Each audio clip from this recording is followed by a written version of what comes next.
Assalamualaikum warahmatullahi wabarakatuh. Halo guys, kembali lagi ya di channel gua si Bola Reader. Oke guys, di video kali ini sebelum kita membahas hal lainnya, jangan lupa like, komen, dan subscribe ya guys ya. Dan jangan lupa untuk komen like novel yang ingin kalian bahas, dan langsung saja kita menuju ke videonya aja guys ya. Let's go.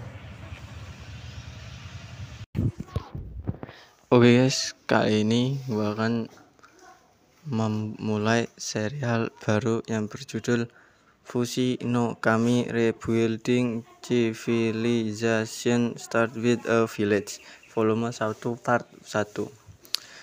Dan langsung saja kita menuju ke pembahasannya aja ya guys ya. Let's go. Halaman pertama buku. Buku dulu dan sekarang, jawaban atas apa yang menghubungkan keinginan kami selalu berupa buku. Sepanjang sejarah banyak tiran mencoba menghapus buku. Bahkan ada istilah yang hanya mengacu pada tindakan pembakaran buku seperti bibliotaus.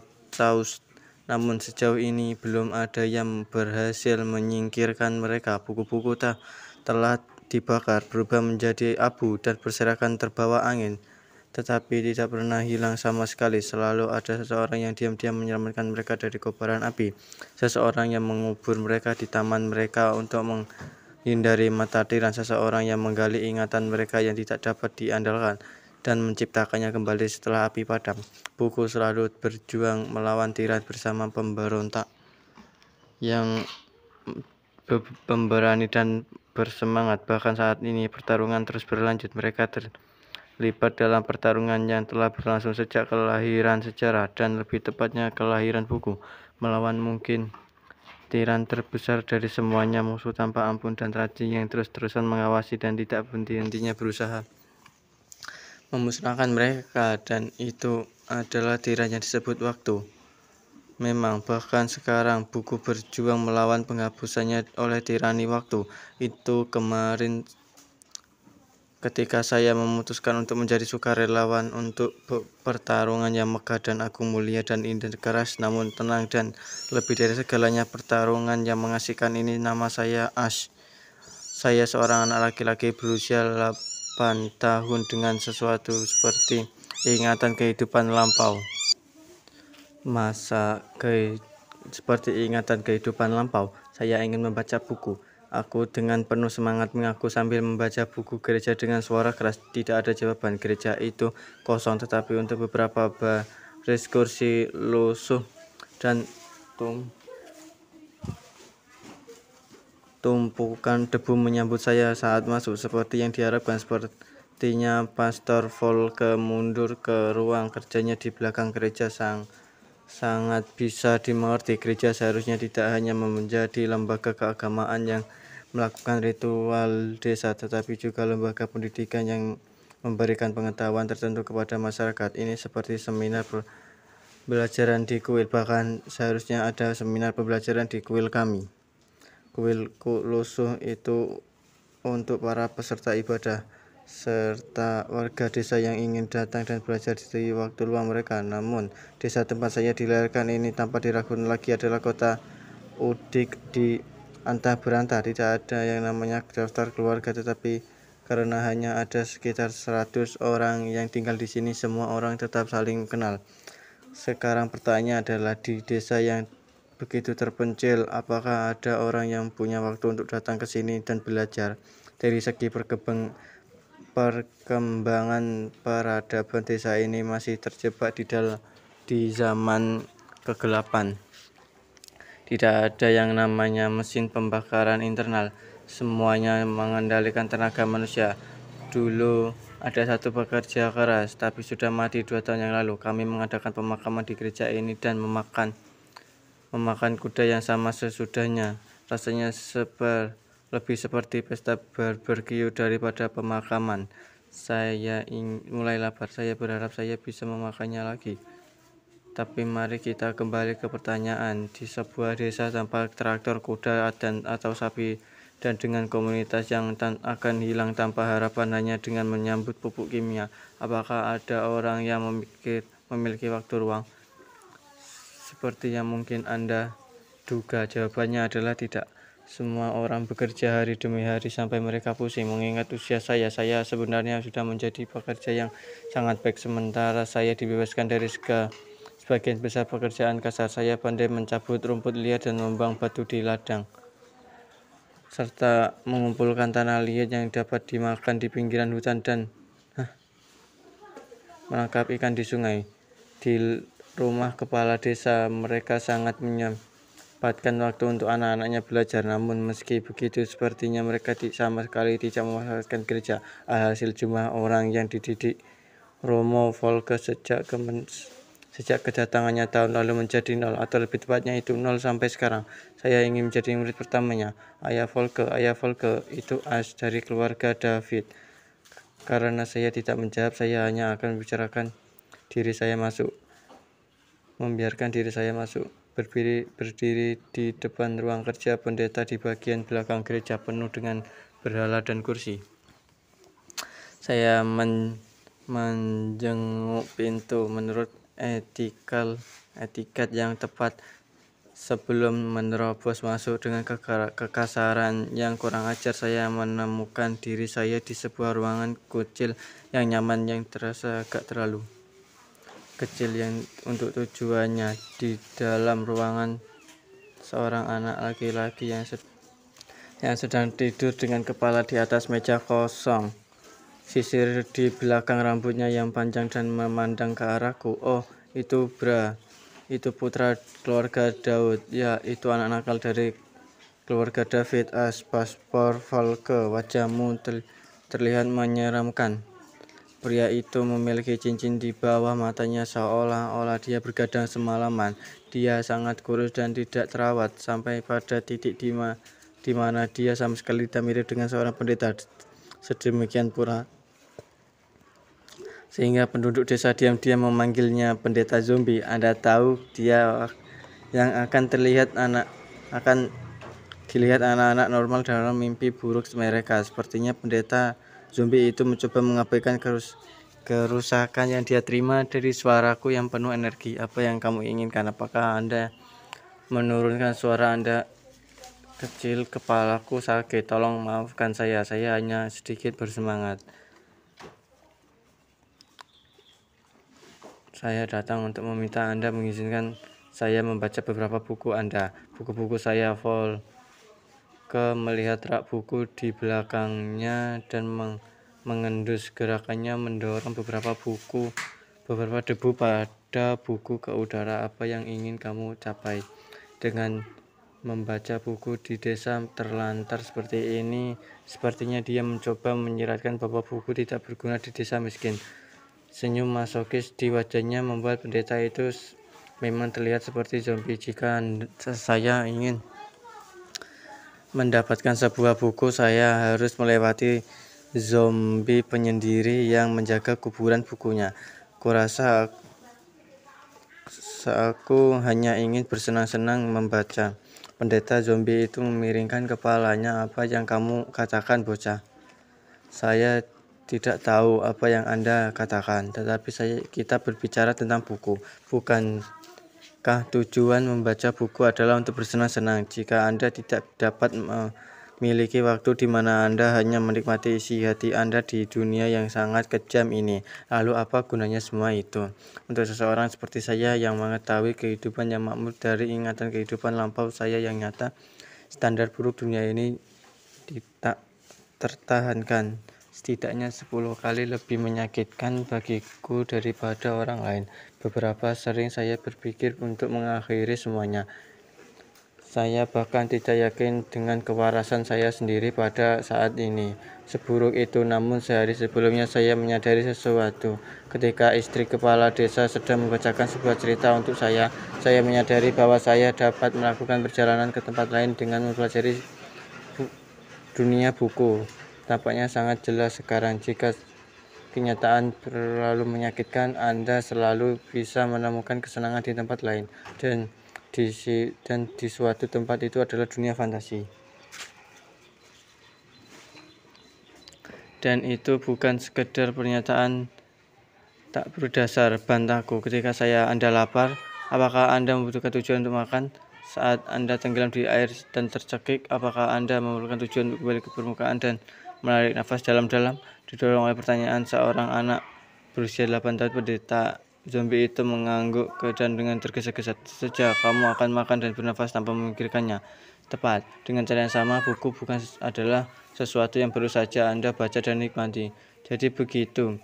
Volker mengangguk setuju dan dengan enggan meraih rak buku. Tunggu sebentar, alasan itu terdengar tidak benar. Tidak, itu sangat logis. Apa yang salah dengan penalaran saya? Itulah perasaan saya yang murni dan tulus terhadap buku. Saya mengumpulkan semua hasrat saya dan menatap Volker dengan garang. Jika tatapan bisa membunuh, dia akan mati 100 kali lipat. Saya tidak tahu apakah itu karena tatapanku, tapi wajah pendeta menjadi lebih pucat dari biasanya dan dia dengan hati-hati mengangguk. Baiklah, kamu dapat memiliki buku, tapi bisakah kamu baca? Pastor Volker, tahukah Anda betapa banyak orang di desa ini yang bisa membaca? 2-3 termasuk saya. Dengan tepat saya melihat Anda sudah tahu jawaban atas pertanyaan Anda. Tentu saja kamu tidak bisa membaca. Sudah 8 tahun sejak saya lahir di dunia ini, tapi aku bisa menghitung dengan jari berapa banyak huruf yang telah aku lihat saat itu. Jadi mau bagaimana lagi sebaliknya jika kita berbicara tentang surat-surat dari peradaban kehidupan masa lalu saya dapat membaca dan menulis dengan lancar. Aku tidak tahu di mana kamu belajar berbicara seperti yang kamu lakukan, tapi aku tidak tertarik untuk mengajari anak nakal sepertimu untuk cara membaca. Oh, kamu tidak terlalu membantu, kataku. Meskipun aku sudah mengaspirasi hasil ini, mendengarkan desas-desus dan menilai dari pengalaman saya sendiri, Pastor Volker tampaknya memiliki kepribadian yang busuk. Bukan dalam arti dia jahat. Pria berusia awal 30-an ini baru saja kehilangan semua motivasi dan tujuan setelah diasingkan dari kehidupan kota di ibu kota ke desa terpencil dan miskin ini. Akhir dari barisan elit yang diturunkan pangkatnya. Sudah bisa diduga kalau meminta bantuan orang seperti dia tidak akan berjalan dengan baik. Kalau begitu, bisakah Anda meminjamkan saya buku yang mudah dibaca? Itu saja yang akan saya minta. Dan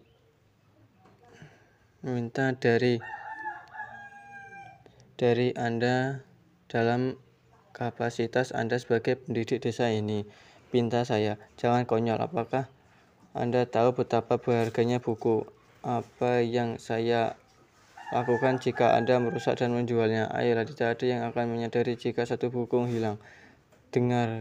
Mendengar kata-kataku, Pastor Volker berbalik untuk melihat di rak-rak buku, di mana debu menumpuk tanpa malu-malu. Melihat betapa buruknya itu dipertahankan, bahkan dia tidak bisa menantang pertanyaan saya.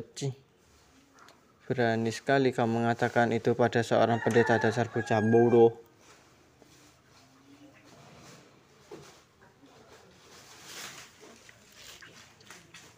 Tidak ada yang perlu ditakutkan, tidak peduli seberapa marahnya kamu. Aku yakin tidak ada penduduk lain yang akan keberatan, apalagi jika saya berhasil mendapatkan uang untuk buku-buku itu di desa ini. Buku tidak ada artinya. Bahkan jika saya mencuri sebuah buku, orang lain mungkin menilai saya atas tindakan mencuri itu sendiri, tetapi tidak ada yang akan memperlihatkan buku itu. Dan jika saya menyogok mereka, saya yakin tindakan mencuri juga akan dimanfaatkan. Jika buku-buku itu tidak berharga, mencuri sama saja dengan mengambil batu dari pinggir jalan dan memasukkannya ke dalam saku. Tidak ada yang akan menganggapnya pencurian. Tidakkah saya setuju, Ayah? Saya yakin Anda akan melakukannya. Aku menatap pendeta sambil tersenyum. Kamu bocah bodoh. Apa kamu mengancamku? Oke guys, ini untuk ilustrasinya ya. Kalian bisa lihat di layar. Oke. Dan Langsung saja kita dan lanjut. Ayolah, kamu tidak perlu terlihat begitu menakutkan. Ini tidak seperti saya membicarakan dengan cara yang mungkin terdengar mengancam karena saya ingin mengancam. Saya hanya ingin pendeta gereja kita dengan setia memenuhi perannya sebagai pendidik. Satu-satunya yang mencoba menyabotase Anda adalah diri Anda sendiri. Saya hanya menuntut hak saya atas pendidikan dengan pembicaraan dengan cara yang mungkin dapat diartikan sebagai ancaman. Bahkan seorang anak kecil pun akan tahu siapa orang jahat di sini. Ya, saya harap Anda akan mempercayai saya bahwa saya tidak akan melakukan apapun seperti menjual buku Anda. Jika demikian, saya akan mencuri bukan meminjamnya. Saya mencoba untuk membaik untuk menyampaikan pesan ini dengan senyum nakal saya. Namun saya tidak dapat meminjam bahwa saya tidak akan mengotori buku saya. Saya akan mencoba yang terbaik, tetapi kecelakaan akan terjadi. Sebelum pendeta mengeluarkan keberatan dari mulutnya, saya menambahkan kata-kata berikut yang susah disangkal. Bukankah buku juga akan rusak secara alami seiring berjalannya waktu? Ya, lama-lama akan rusak akunya. Seperti yang diharapkan, dia setuju dengan saya. Jika saya berbicara dengan seseorang yang telah meninggalkan semua alasan mereka di alam lain, ini tidak akan berhasil. Untungnya Pastor Volke adalah orang yang logis. Jadi dengan rasa syukur saya memperluas katakannya tepat. Buku akan rusak dan akhirnya musnah. Saya bertanya-tanya seberapa sering buku-buku itu dibaca sejauh ini, dan beberapa sering mereka akan dibaca sampai saat itu. Jelas tidak ada cara untuk mengetahuinya, tetapi saya yakin jawabannya tidak terlalu sering. Paling tidak sepertinya mereka secara alami akan kehilangan bentuknya sebelum lelah membaca buku-buku itu. Bukankah buku-buku itu juga lebih suka menerima kerusakan yang saya baca daripada membusuk karena hanya dengan mengumpulkan debu? Saya melanjutkan. Selain itu, jika saya membacanya, tidak ada kemungkinan mereka akan dibangkitkan di masa depan melalui ingatanku. Jadi begitu. Pendeta itu tampak terkesan saat dia menyilangkan tangannya dan menganjuk beberapa kali. Aku harus mengakui bahwa kamu adalah anak nakal yang fasih. Apakah Anda yakin Anda adalah anak seorang petani? Kamu terlihat lebih seperti seorang pedagang bagiku. Saya pikir saya sudah tahu jawaban untuk pertanyaan itu. Benar. Nah, karena pertimbangan untuk pidato fasih Anda, saya akan memberikan Anda meminjam buku. Pasti Anda membacanya dengan seksama sehingga bisa diturunkan ke generasi mendatang. Dan saat sepertinya saya sudah mendapatkan apa yang saya inginkan. Sepertinya Volke telah mencoba kembali ke akal sehatnya. Tunggu sebentar, kamu bahkan tidak bisa membaca. Sial, aku menyadarinya. Sialan kamu, bocah kecil yang berbahaya. Aku berbahaya, cih. Aku bahkan tidak akan menyakiti lalat. Saya hanya anak 8 tahun yang tidak berdaya dan lugu. Sungguh upaya yang keterlaluan untuk merusak reputasi saya. Aku tidak mencoba untuk menipu dia. Mungkin saya mengungkapkannya dengan cara yang bisa ditafsirkan seperti saya, tetapi saya hanya mencoba meyakinkannya. Ya, memang benar, aku tidak bisa membaca sekarang. Itu sebabnya saya ingin Anda meminjamkan buku saya yang mudah, jadi saya bisa belajar sendiri. Jangan konyol, jika belajar membaca semudah itu, mereka tidak perlu mengirim pendeta seperti saya ke desa-desa terpencil. Saya tidak mengatakan itu mudah. Tolong izinkan saya meminjam buku dengan bagian kitab suci yang sering Anda baca selama pembaktian, seperti buku teks yang disusun darinya. Kumpulan doa itu akan bagus. Pastor Volke berpikir sendiri sambil terlihat seperti baru saja diusulkan skema cepat kaya oleh seorang penipu. Dia pasti curiga bahwa saya telah membuat jebakan lain. Sekali lagi saya mungkin berbicara dengan cara yang dapat ditafsirkan sebagai ancaman atau penipuan, tetapi saya hanya berusaha meyakinkan dia. Tidak ada yang saya lakukan untuk menjamin kecurigaan sebanyak ini terhadap saya. Tolong lihat saja mata anak anjing saya dan percayalah, di sana Anda mendapat tatapan curiga pada anak Anda lagi. Volke pasti tidak melihat dengan benar, mungkin karena insomnianya. Terserah. Akhirnya dia berkata, kalau itu yang kamu mau, saya punya naskah yang saya tulis sendiri. Bahkan jika Anda mencoba menjualnya, Anda tidak akan dapat menghasilkan banyak uang darinya. Dan bahkan jika rusak, itu tidak akan menjadi masalah. Terima kasih banyak, Pastor Volke. Semoga Tuhan memberkatimu. Pada akhirnya semua keyakinanku berhasil. Lagi pula meluangkan waktu dan bersikap sopan dalam percakapan adalah pendekatan terbaik. Kekerasan serta penipuan dan ancaman adalah alat orang barbar yang tidak tahu cara bernalar. Orang bisa saling memahami jika mereka berbicara secara rasional satu sama lain.